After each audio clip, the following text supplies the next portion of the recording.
Welcome to Sports Central. I'm Vincent Zakian. Anthony Davis back in the lineup for the Lakers after taking an elbow to the eye in Saturday night's loss to the Warriors. AD played just 12 minutes before exiting the game with his eye swollen shut and his vision impaired.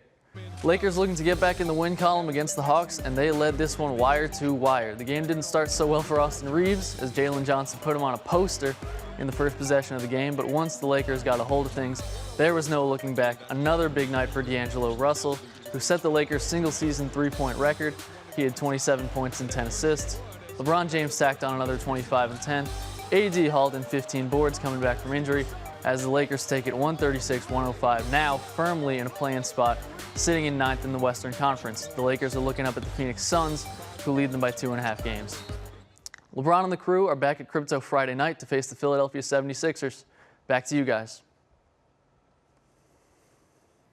New Yorkers rejoice. Jason Dominguez has arrived. Good afternoon and welcome to NCC Sports. I am Vincent Zakian.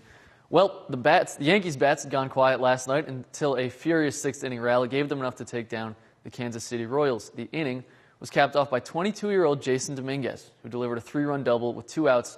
The Yankees held on for the win. They will go for the sweep of the Royals tonight at 7.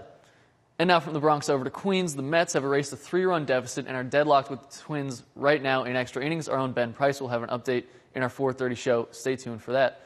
And as Andrew let us know earlier in the show, we've had some nasty weather here in central New York of late. That's led to some game cancellations today. Check it out. Coming off a 10-2 win on Taco Tuesday, the Syracuse Mets will make up their doubleheader versus the Buffalo Bisons on Friday. Syracuse women's softball had a doubleheader scheduled for today as well. This one against Cornell, that has been canceled. And now back to the pros. The NBA postseason is officially underway with the NBA play-in tournament tipping off last night. The Orlando Magic handled the Atlanta Hawks to secure the 7th seed in the East. The Golden State Warriors held on to defeat the Memphis Grizzlies behind 75 combined points from Steph Curry and Jimmy Butler. The Warriors will face the Houston Rockets in the first round of the Western Conference playoffs. Meanwhile, Atlanta and Memphis will play for their respective seasons on Friday. Hey, Luke. What's up, Vincent? Earlier today, you're asking us in the news studio who's going to win the NBA Finals. Let me know, who do you think is going to win the NBA Finals? I love the Oklahoma City Thunder this year. They have put together a historic regular season, 68 wins. Shai Gilgeous-Alexander likely going to be your MVP, averaging over 30 points a game, one of the best scoring seasons from a guard you'll ever see. They've gotten healthy with Chet Holmgren coming back, the young star out of Gonzaga. Isaiah Hartenstein's added some rebounding to them. Alex Caruso's added some much-needed defense. They're so well-rounded. I think this is their year. What do you think, Luke? Definitely. I think that's a great pick. I think I might have to go the Celtics. I think the Celtics are just going back-to-back. What about you? Who are coming out of the East? Celtics, Cavs? I think it's the Celtics coming out of the East as well. They are basically a super team that has benefited so much from the Drew Holiday trade from last year, bringing Kristaps Porzingis. And Jason Tatum is... It's underrated. Jason Tatum's hit another level this season. He's been incredible. I'm still wary on the Cavs. As a Knicks fan, I'm rooting for the Knicks, but I'm not too sure about that. Yeah. Thanks for sports, Vince. Thanks, Luke. Coming up next on NCC News, we'll give you your latest weather update coming up right after this.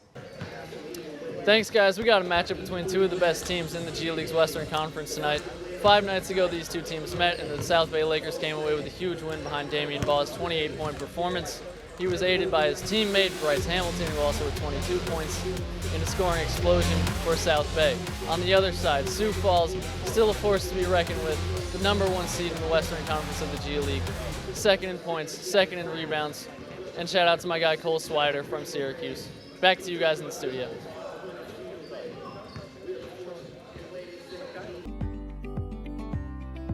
Hey guys, it's Vincent from AM New York, and today we are at Etihad City Football Academy at training for Manchester City. They're about to play AC Milan at Yankee Stadium tomorrow.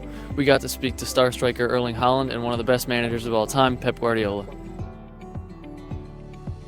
This league is about margins, you know. If my crossbar header goes in Etihad, it would be a completely different story, maybe, you know. So it's difficult to say. It's small margins and also in the Premier League. So I don't think we're missing anything, to be honest. I think this club has been doing amazing for many years now, and we should praise the whole club and Pep. Pep talked about his and his team's experience staying in New York. So it was a lovely year, especially for my family. So my kids, it was so kids.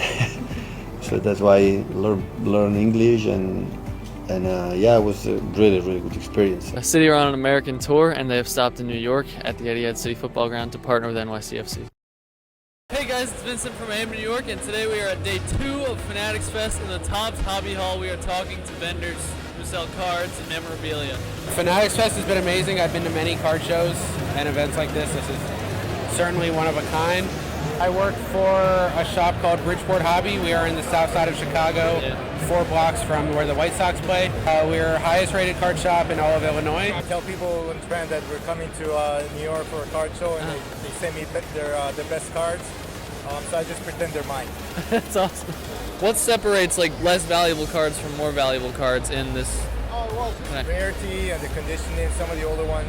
I mean, how would you rate your experience at Fanatics Fest so far? It's great. It's a great venue, great people, in the middle of New York City. Yeah.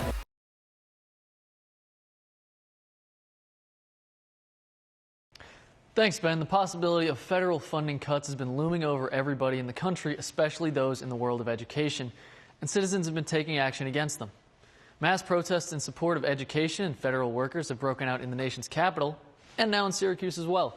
And clearly there is an expectation to keep education well funded. Now locally, it was announced today that Syracuse City School District will see a $34 million budget increase. We'll make sure to keep you updated with all the possible federal funding changes that affect Central New York here on NCC News. Back to you, Ben. Yeah, it has been a crazy winter. And sticking with rock salt, Cargill Rock Salt Mine on Cayuga Lake announced today that they are ramping up production amid significant demand for rock salt due to the severe winter weather across central New York. Cities and towns across our region, such as Oswego, continue to deal with a rock salt shortage. There is still no clear reason as to how the shortage started. Grace, thank you. Sad news out of Texas today. A child has died after contracting measles. This marks the first death from the measles outbreak that has infected more than 120 people in the state since last month. The Texas State Health Department said the child was an unvaccinated, school-aged child. President Donald Trump says that he plans to offer a gold card as a path to citizenship. The card would cost $5 million and replace investor visas, which have been around for 35 years.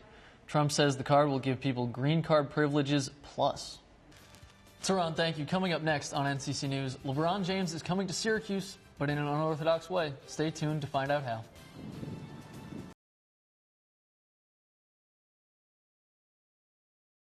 If you were on the Syracuse University quad this past weekend, you might have noticed some chalk messages on the sidewalk displaying motivational messages. Well, that is part of a Central New York initiative among all schools to promote Suicide Prevention Month, which is this September. McMahon Ryan, along with a host of other institutions in Syracuse, is showing us that whether you're under a bridge, across from a parking lot, or using a piece of chalk, suicide prevention is possible. And who better to ask about business during Christmas time than the man who delivers millions of presents around the world every year. How long have you been doing this? 1,754 years. That's a long time. Last year when Santa was here, I saw people from Germany and Australia and England and Israel, and that's one of the really cool things about working here at Destiny. In November, Central New York may need to take a few notes from other countries if they ever want to see real fall weather again.